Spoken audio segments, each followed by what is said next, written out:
a ideia clara e precisa que se faça da vida futura proporciona inabalável fé no porvir. Fé que acarreta enormes consequências sobre a moralização dos homens, porque muda completamente o ponto de vista sobre o qual encaram eles a vida terrena. Para quem se coloca pelo pensamento na vida espiritual, que é indefinida, a vida corpórea se torna simples passagem, breve estada num país ingrato. As vicissitudes e tribulações desta vida não passam de incidentes que ele suporta com paciência, por sabê-las de curta duração, devendo seguir-se-lhes um estado mais ditoso. A morte nada mais restará de aterrador. Deixa de ser a porta que se abre para o nada e torna-se a que dá para a libertação, pela qual entra o exilado numa mansão de bem-aventurança e paz. O Evangelho segundo o Espiritismo, de Allan Kardec, tradução Guilom Ribeiro, quinta impressão, 2015, página 53. Me chamo Alexandre de Gusmão. Sou brasileiro, nascido em Santos, na capitania de São Vicente. Me orgulho dos pais amorosos do cirurgião português Francisco Lourenço Rodrigues e de minha mãe, Maria Álvares, nascida no Brasil. Aos 13 anos, em 1708, com Bartolomeu, meu irmão mais velho do grupo de outros 11 irmãos, viajei para Portugal. Aos 19 anos, fui aceite na corte de Dom João V e segui carreira diplomática. Colhi diversas experiências em Roma e também em Paris, na arte das negociações. Ao regressar para Lisboa em 1730, com os títulos de conselheiro do Conselho Ultramarino e fidalgo da Casa Real, fui nomeado secretário particular de Dom João V, função de extrema honraria, que exerci com muito gosto até à morte do amado rei. Com o tempo e frequência ao gabinete palaciano, aumentei responsabilidades no processo de preparação e de condução das negociações que levariam à assinatura do Tratado de Madrid. Meu interlocutor espanhol, o muito respeitoso José Carvajal e Lencastre, que defendia os interesses de Dom Fernando VI, facilitou o diálogo para que um acordo diplomático entre Portugal e Espanha pudesse ser firmado. Em 13 de janeiro de 1750, os reinos de Espanha e Portugal assinariam o documento regulatório para a ocupação das terras na América, no grande continente além-mar. Estavam de vez amortizadas as disputas de fronteiras com Espanha, uma vez que o esvaziado Tratado de Tordesilhas, firmado em 1490, perdia sentido por conta dos desdobramentos da União Ibérica. Tive convicção que era necessário que o Reino de Portugal abrisse mão da colónia de Sacramento para garantir a posse de outros territórios que poderiam ser economicamente mais importantes para Lisboa, como as terras de Goiás e do Mato Grosso e dos territórios da Amazônia.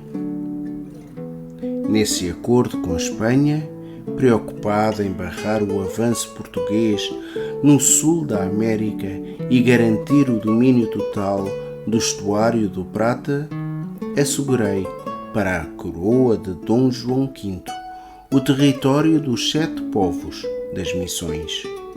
Os jesuítas e os selvagens que ali viviam estavam com os dias contados. Os ecos dessa decisão palaciana entre os reis de Portugal, Dom João V, e de Espanha, Dom Fernando VI, provocavam uma atmosfera de tensão na pacata e harmoniosa redução de São Miguel. Os efeitos do Tratado de Madrid já se faziam presentes na vida dos guaranis. Instalara-se um sentimento velado de que o fim da comunidade de São Miguel estava selado em um lugar distante que os indígenas não conheciam, mas que um efeito do trágico acordo mudaria o curso de suas vidas. Mãos férreas e perversas preparavam o esmagamento dos ideais de paz e liberdade, construídos com trabalho perseverante e organização solidária por índios e jesuítas.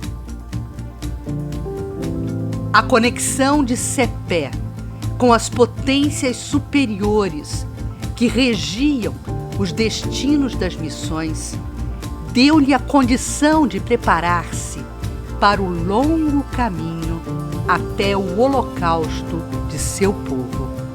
Seria a liderança eficaz, o pastor que conduziria as ovelhas para o momento da reparação, diante dos impositivos evolutivos na história de cada irmão, de cada alma pertencente à comunidade de São Miguel.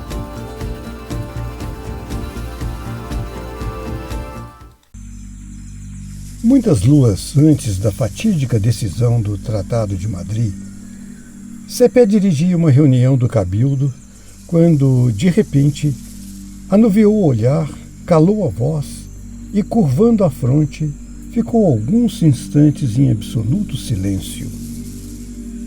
Por favor, integrantes deste conselho, dispenso a todos. Nossa reunião terminou. Voltaremos a falar no Cabildo a respeito das questões administrativas mais urgentes. No momento, preciso ficar a sós. Estão dispensados.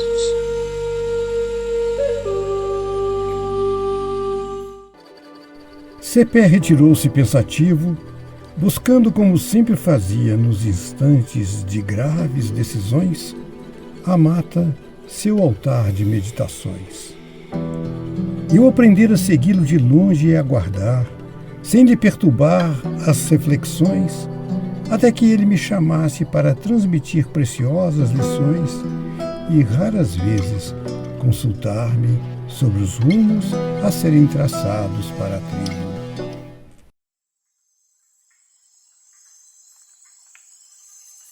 Inara, uma sensação ruim me oprime o coração. Vi há pouco o nosso cacique buscar a floresta. Ele tinha os olhos nublados pelas lágrimas. Sim, Moara, também me assustei.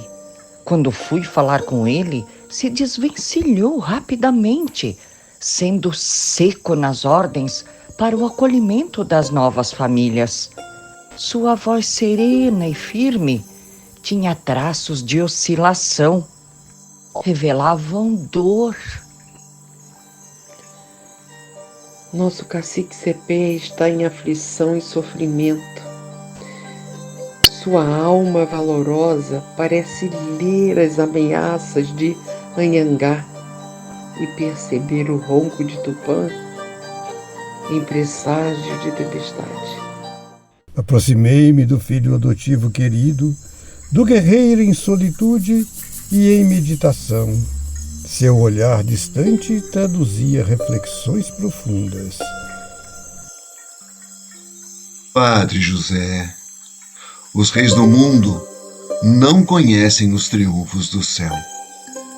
Não entendi de imediato a sua afirmativa e ele percebeu, aclarando-me as ideias. É o rei que quer os nossos domínios.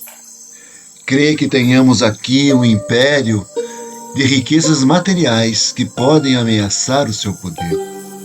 Vai propor a nossa destruição.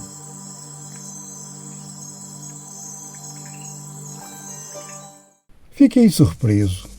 Sabia por meio das conversas com os meus superiores da ordem nas missões, de algumas reuniões travadas nas cortes de Espanha e Portugal, mas sempre estive na conta de falatórios e intrigas palacianas sem consequências mais sérias. Redargui com certa descrença. De onde você tirou essa ideia, meu filho? Pai José, eu vi. Você viu? O quê? Quando? Eu vi, padre, a assinatura da nossa sentença de morte.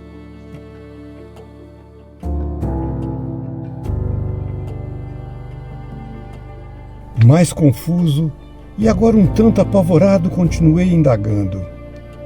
Do que você está falando, Cepé? Seja mais claro, meu filho.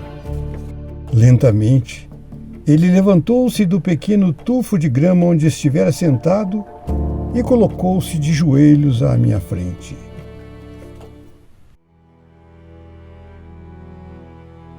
Pai José, abençoa-me. De hoje em diante, terei a oportunidade bendita de edificar a maior de todas as fortalezas que um guerreiro já foi capaz de erguer na sua trajetória: a paciência.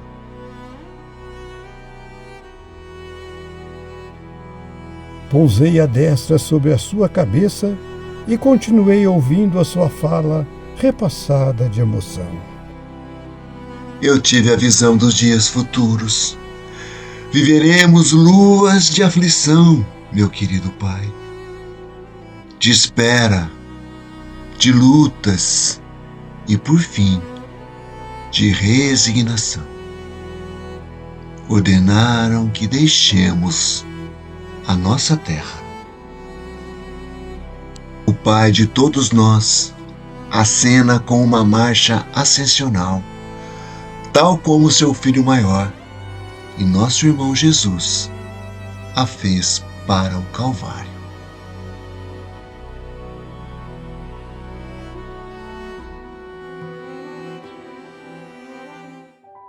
Calvário acima. O Calvário das provas terrenas é o preço de nossa ressurreição. Agradeçamos a poeira da senda que atravessamos sob o peso da cruz, bendizendo as chagas que purificam o coração. A dor revela júbilos sublimes, como a noite descerra as maravilhas celestiais. Tenhamos coragem, ainda e sempre, enquanto escalamos o monte da redenção. O suor e o pranto da fadiga nos expurgam a face, muita vez enevoando-nos a visão. Contudo, atingiremos o alto e de joelhos abençoaremos os espinhos que nos dilaceraram e as pedras que nos feriram.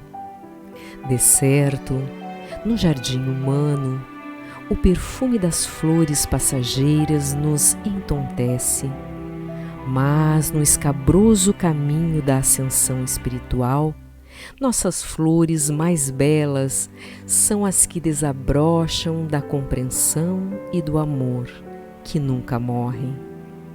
Busquemos a alegria recôndita das almas que gradativamente se libertam dos compromissos com a sombra e acariciam as promessas da luz, e desfrutaremos a divina serenidade daqueles que selam na renúncia e no sofrimento a certeza da própria renovação.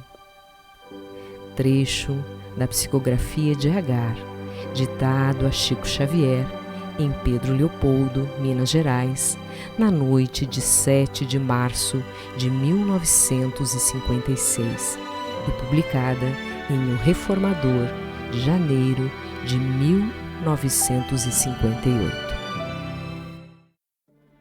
Em 1754, os jesuítas entregaram o controle das missões.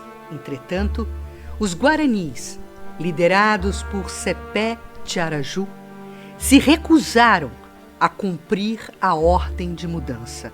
A princípio, os esforços feitos pelo exército espanhol para remover vigorosamente os guaranis das missões falharam, estendendo o conflito na região do Prata. Em fevereiro de 1756, uma força combinada de 3.000 soldados espanhóis e portugueses lutaram contra os guaranis na Batalha de Caiboaté. Na ocasião, tombaram 1.511 guaranis.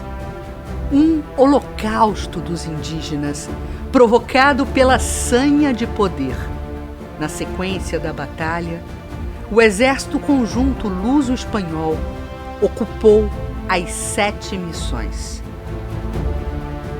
Cepé sabia de sua missão, uma figura ímpar que mesclava doçura e submissão aos desígnios divinos, com tenacidade e determinação na sua função de liderança junto aos seus irmãos.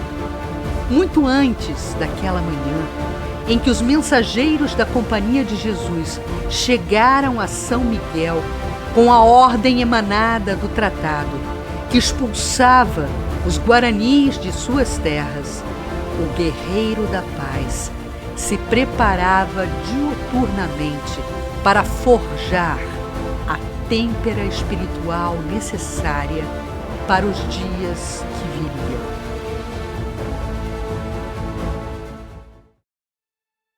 Sua preparação era solitária, forjada nas fibras da fé, da submissão à vontade divina e fidelidade ao seu compromisso reencarnatório. Não poderia compartilhar com mais ninguém as estratégias que levariam o povo guarani ao desfecho de iluminação espiritual que somente o ponto de vista da imortalidade da alma compreende e dá àqueles que o possuem a força para cumprirem com devotamento as nobres missões a que são chamados. Caminharei ao encontro da árvore gigantesca que se ergueu nas terras do sul da pátria do Evangelho. Minha vida será ceifada pela raiz, para que o pujante reverdecimento do Evangelho de Jesus possa reverberar nos corações dos que me seguiram, espargindo vida. De alma resoluta, entrego-me à missão do testemunho para que, com mais força, o adubo do exemplo e da coragem possam se espalhar em solos regenerados. Que meu exemplo signifique resiliência e renovação.